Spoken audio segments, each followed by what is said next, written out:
Damn. Well, it's showtime again. Radio Rahim with Shawn Porter. You stay in big fights, man. You stay in the mix. And that's one thing that they cannot deny. Shawn Porter is always the next guy ready to fight. This one is a big one. It's been back and forth about who wanted it win and who wanted it more.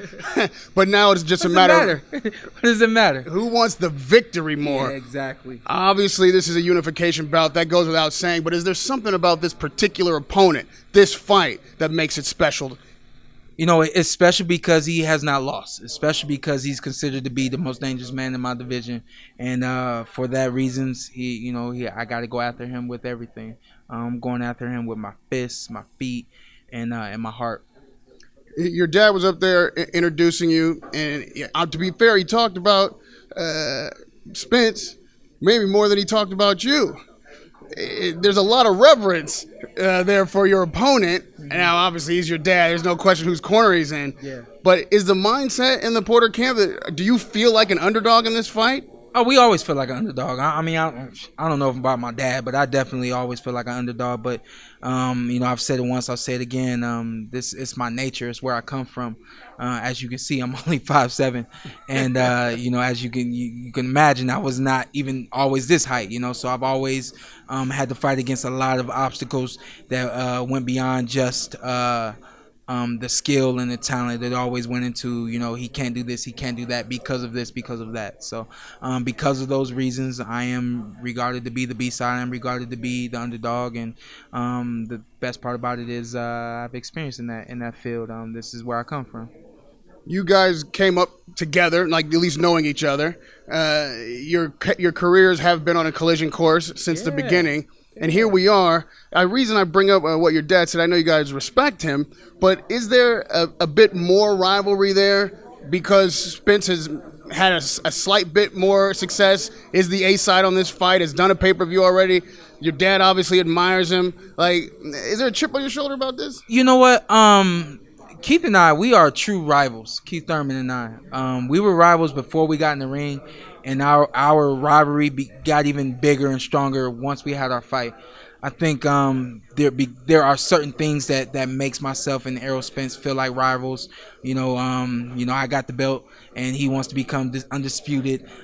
From his end, he's the undefeated guy, and he's the guy that's regarded as being the most dangerous man in the division. And I think because of those reasons, there is a rivalry. But I do expect that once this fight goes down, and if it's as exciting as him and I both expect it to be, then the rivalry will grow a lot like it did with myself and Keith Thurman. Both of you guys were very eloquent and respectful at the beginning of the press conference, but it didn't take long to start to get to where the real feelings are. One of the things he said that you've heard before, and I imagine can't sit well, is that the skill differential for you is what would be the deficit for you. And he claims that that's been the issue with you, and then when you've stepped up in other fights.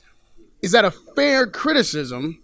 And is this a fight in which you intend to prove him wrong on that basis? Oh, yeah, most definitely. At the end of the press conference, he interrupted me as I was speaking, but I continued to stay poised and stay professional and answer the question, not caring about what he said. I really didn't hear what he said, but I wanted to feed that right back to him just to see how he would react to it. And as I expected, he's not as professional as I am. He does not know how to stay poised as I do. I even said to him, answer the question. Don't worry about what I'm saying. Answer the question. When you get in the ring, there's going to be a lot going on, and you have to remain poised. You have to remain calm and remain professional and do what you have to do. In fights, I've been really aggressive, and I've been on guys because that was what got the job done. In this fight, I don't think he realizes the kind of skill and talent I possess from the outside. So most definitely, I will be looking forward to showing him that in the fight. One of the most exciting ways to win is to be aggressive, like you like to call it, the dog. Yeah. If he baits you into a boxing match, I understand you feeling like you could fight that way, but is that a trap he's laying?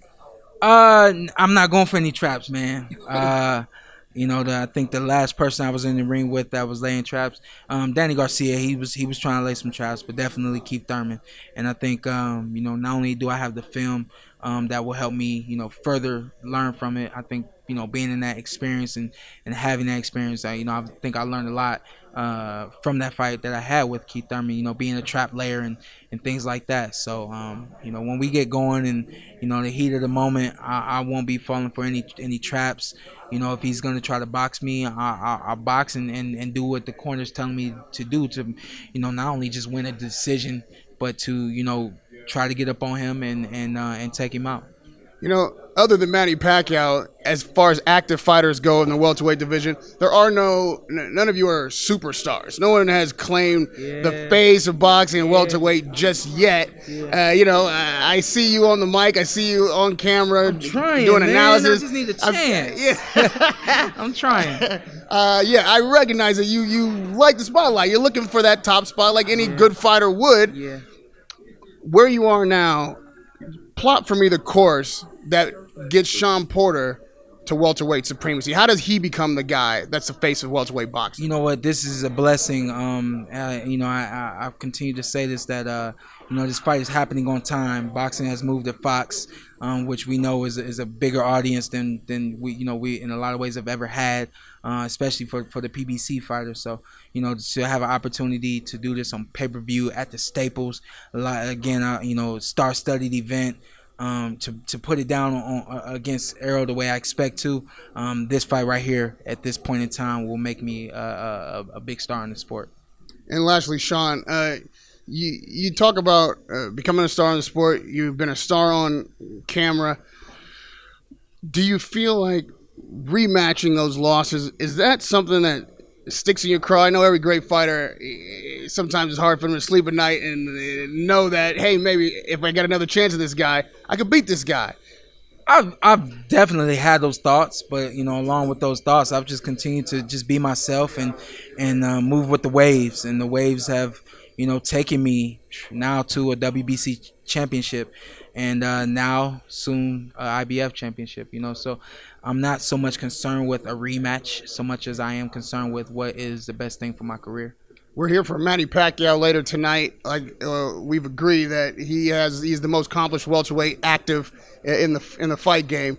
How do you guys regard him? Like, all you guys are kind of looking to take that throne and be that guy, but he's done it and he's still competition. Yeah. What do you think of Manny Pacquiao? It's weird because we thought Manny was gone. He had retired for a minute, and we see Floyd is gone, and so we're all like, who's next? And I want to be that guy, so on and so forth. Then here he comes signing with PBC, and it's like, we looked at you like you were a legend, and we looked up to you, and even though we wanted to fight you, we thought that moment was gone, that opportunity was gone, and here you are again. So like everybody's chasing after him again, So I don't know, it's kind of weird, but from my perspective, having been in the ring with him, having established a small relationship with him, I still regard him as one of the best fighters in the world, definitely one right now, and just so much inspiration and motivation coming from him to me. And lastly, as far as you're concerned, I'm sure in your mind you're going to see your next opponent after your fight with Spence tonight. Yeah. Break down for me how you match up. You've been in the ring with Keith Thurman. We just talked about Pacquiao. How do you match up against both guys? What do you do differently with Thurman, if anything, and how do you approach a Pacquiao fight? I think with Keith, it's just about being smarter than I was before. I think it's a matter of knowing when to put that foot on the gas pedal, then knowing when to take it off real quick and then put it right back on. I think I was at full go a little too much in that fight. You switch over and you talk about Manny Pacquiao. I think I know what it takes to be Manny. Nothing I really want to say on camera, but I think from being in the ring with him, there's a lot that I learned from him, a lot that I do now from being in the ring with him, but a lot that I know from being in the ring with him that I can use against him. So I think that even though the best part about it is, though, even though it's been that many years, I have a photographic memory, you know what I mean? So I can go right back to those moments and definitely use that as preparation to fight Manny Pacquiao. Well, one fighter who always brings the action. We love to watch you work. Going to see you on camera tonight and in the ring. In your neighborhood on the 28th. That's right. Los Angeles, California. Right. One of those spots that you've always wanted to fight, and we will see you there September 28th against Errol Spence. Radio Rahim with Showtime. Shawn Porter.